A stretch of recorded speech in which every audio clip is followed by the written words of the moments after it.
Morning, Reds. Welcome to the latest episode of Transfer Daily. As you can see, we've had a slight Daily Blind inspired makeover. I hope you like it, but less of the pleasantries. Let's get straight to it. Numero uno on the agenda, David de Gea. Now, David de Gea obviously is going to be the talk of the town, unfortunately, because of his potential move to Real Madrid. And last night, there was a journalist. I've got to get his name here because it's bloody dodgy to pronunciate. He was on Cope Radio. His name was Joseba Larranaga. Now, I probably got that all wrong, but who cares? Now, he said that Benitez will become Real Madrid manager, which hasn't been declared yet.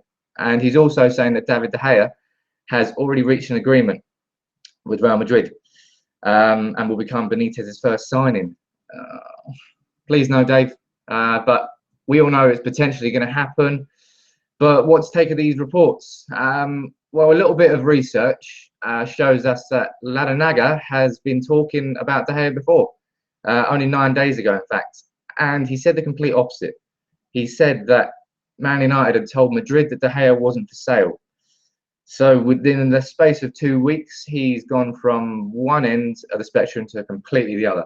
And he's now saying that David de Gea is going to join Real Madrid, and he already has agreed terms, which seems a bit strange because, correct me if I'm wrong here, but don't United have to be involved in these negotiations?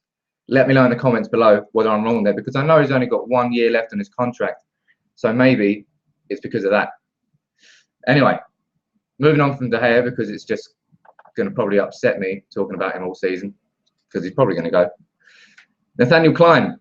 Now, Liverpool have decided to stick their finger in this pie, and reports on Telegraph, Guardian and The Express all say that Southampton have rejected a 9 million bid for him. 9 million? Come on, Liverpool. I mean, they bought the whole Southampton squad last year, so they must have good negotiation terms, but 9 million for Clyne. United paid 30 for sure. I'm not saying that 30 mil is what Clyne's going to go for, but he's English, he's Premier League proven, so he's going to have all these extra additives on top, which add a few million. And he's a decent player, 24, got his whole career ahead of himself. And for United, right back is a very weak spot. Now, I know Valencia did quite well there. I'm not going to take it away from him, but he's not a right back. Come on, guys, don't kid yourself. He's a winger and he's disciplined. I think that's why Van Gaal likes him. He's disciplined. He won't leave that right back spot. He won't leave it open. But he's no good going forward.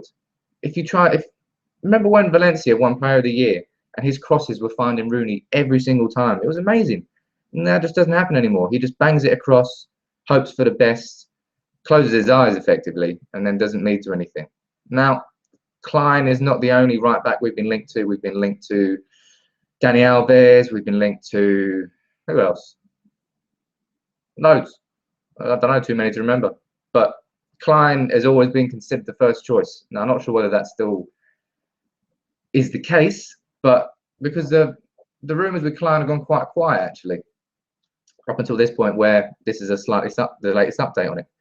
But well, we'll keep looking into it. But Liverpool are going to be after a right back because Glenn Johnson's retiring, and that's a real shame. Real shame. I wanted Glenn Johnson to stay there forever, just like Gerrard. But on to the next person. We're looking at Nicolas Otamendi. Now, the latest from Spain this morning, from Spanish paper AS, suggests that he's already told his teammates that he's off to United. Now, that would be superb. But we don't know whether it's true or not, because you know what reports are like coming out of Spain. Every single one that's good is met by another two which aren't. I suppose that's the same with any press in any country. But looking into this, there's going to be a slight deadline soon because Otamendi's part of the Argentina squad, which is away at the Copa America. Now, that starts on the 11th of June, and all the reports suggest that Valencia either want a deal done before or after it. Now, 11th of June is, I think, less than 2 weeks away. So if United are going to move for Otamendi before it, they've got to move fast. If they don't, they're going to have to wait until it's over, and that's the 4th of July, and our pre-season starts less than 2 weeks after that. And it's clear that Van Gaal wants his players in before the pre-season as early as possible to give them the biggest chance of settling down. So ideally, you'd sign him before. Now, let's see if that happens. But yeah, that's it for the latest episode in Transfer Daily Blind. Let us know if there's any rumours that you think we've missed, or if there's any rumours you want to ask more questions about. We'll be happy to answer, and we'll be here tomorrow with another episode for you. So, see you later.